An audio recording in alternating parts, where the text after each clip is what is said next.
रोज आपण ग्रंथही वाचतो आणि थोडक्यामध्ये ग्रंथ झाल्याच्या नंतर धम्मदेशनाही देतो आणि आपल्यासाठी अजून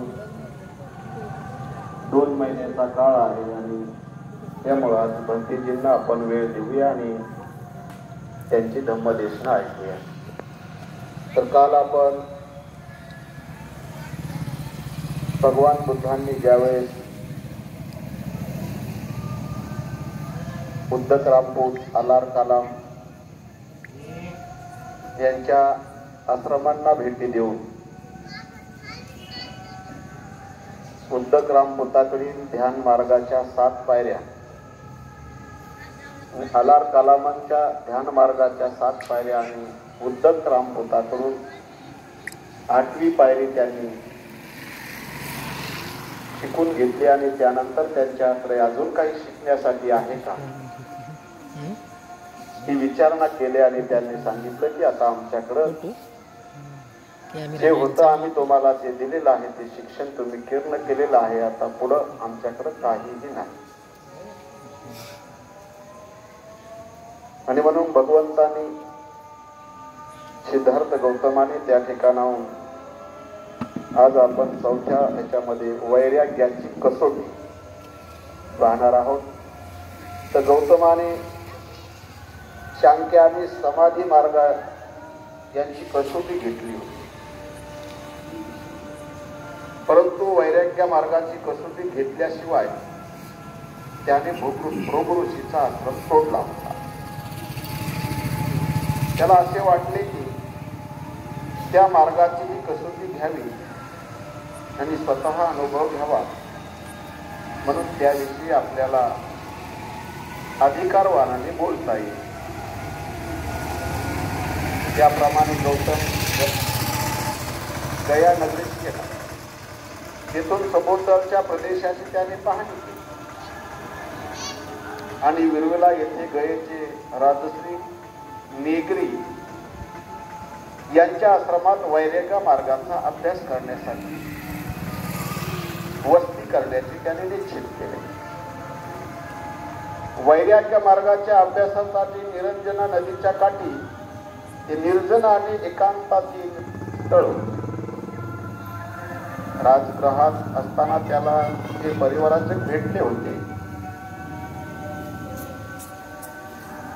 आणि शांततेची वार्ता ज्यांनी आणली होती ते 5 प्रयोजक त्याला उर्विला येथे आढळले. ते देखील वैराग्याचा अभ्यास करीत होते. ज्या भिक्षूंनी त्याला तेथे पाहिले आणि त्याने आपणाला बरोबर घ्यावे म्हणून त्यांनी त्याला विनंती केली. गौतमाने त्यांची विनंती मान्य केली. नंतर त्याच्या आज्ञेने शिष्याप्रमाणे वागून त्यांनी त्याची आदरभावाने सेवा केली. ते नम्रतेने त्याच्या बरोबर राहू लागले. गौतमाने सुरू केलेली तपश्चर्या व आत्मक्लेश यांचे स्वरूप अत्यंत उग्र होते. काही वेळ तो भिक्षेसाठी घरी जाईल, पण दर दिवशी 7 पेक्षा अधिक घरी तो जात. प्रत्येक घरी केवळ 2 घासांची भिक्षा, पण 7 पेक्षा अधिक घासांची भिक्षा तो स्वीकारायचा. दररोज तो फक्त 1 वाटीभर अन्नावर जगत असे, पण 7 वाटांपेक्षा अधिक अन्न तो स्वीकारायचा. काही वेळा तो दिवसासाठी एकदाच किंवा दर 2 दिवसांनी 1 वेळ याप्रमाणे जेवत असे. कधी आठवड्यातून एकदा तर कधी पंधरवड्यातून एकदा याप्रमाणे ठराविकच प्रमाणात अन्न भक्षण करण्याचा त्याचा कडक नियम असतो. त्याच्या वैराग्य मार्गाचा अभ्यास अधिक होऊ लागल्यावर हिरव्या वनस्पती किंवा रानातले ज्वारी बाजरी सारखे धान्य किंवा पाण्यातल्या वनस्पती किंवा भाताच्या कुसाच्या आत सापडणारे तांबडे पीठ किंवा भातावरची पेज अथवा तेल बियांचे पीठ एवढा त्याचा आहार आहे. रानटी फळे, कंदमुळावर किंवा वाऱ्याने झाडावरून पडलेल्या फळावर तो आपली गुजारण करीत असतो.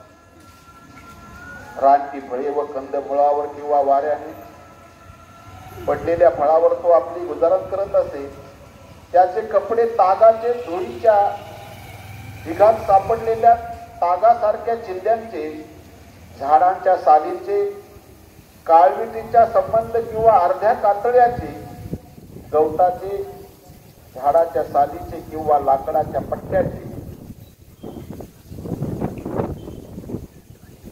माणसाने किंवा जनावरांचे केस विणून केलेल्या घोंगडीचे किंवा घोबडाच्या पंखांचे असत.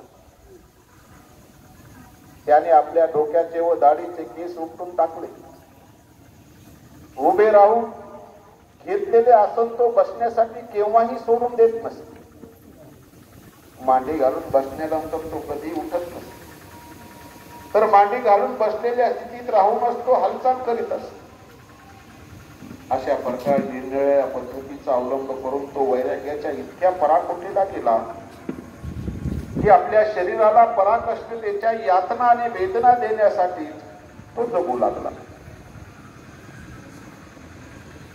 शेवटी तो इतक्या किळसवाण्या अवस्थेला येऊन पोहोचला की त्याच्या अंगावर चिखल आणि घाण यांचे थरच्या थर इतके साचते की ती आपोआप पडू लागली.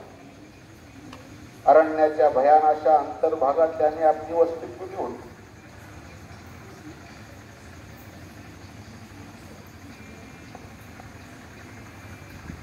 आणि ती भाग कोणत्याही अंगावर थरकाप येईल इतका भयान होता.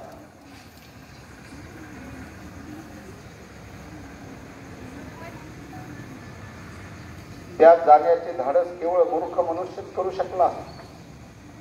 जेव्हा हिवाळ्यात रात्री अत्यंत कडक थंडी पडत असे तेव्हा कृष्ण पक्षाच्या रात्री तो उघड्या हवेत राहत असे आणि दिवसा तो काळ्या फक्त गर्द झाडीत राहत असे. परंतु पावसाळ्यापूर्वी जेव्हा कडक उन्हाळ्याचा शेवटचा महिना येईल तेव्हा दिवसा तो अंग भाजून काढणाऱ्या उन्हात राहील आणि रात्री गुदमरून टाकणाऱ्या गर्द झाडीत राहील. जळलेल्या हाडांची उशी करून तो स्मशानात होतो. त्यानंतर गौतम दिवसासाठी फक्त डाळीच्या एखाद्या दाण्यावर, एखाद्या तिळावर किंवा तांदळाच्या एखाद्या कणावर गुजरण करू लागला. ज्यावेळी दररोज तो फक्त एक फळ खाऊन राहू लागला त्यावेळी त्याचे शरीर अत्यंत क्षीण झाले.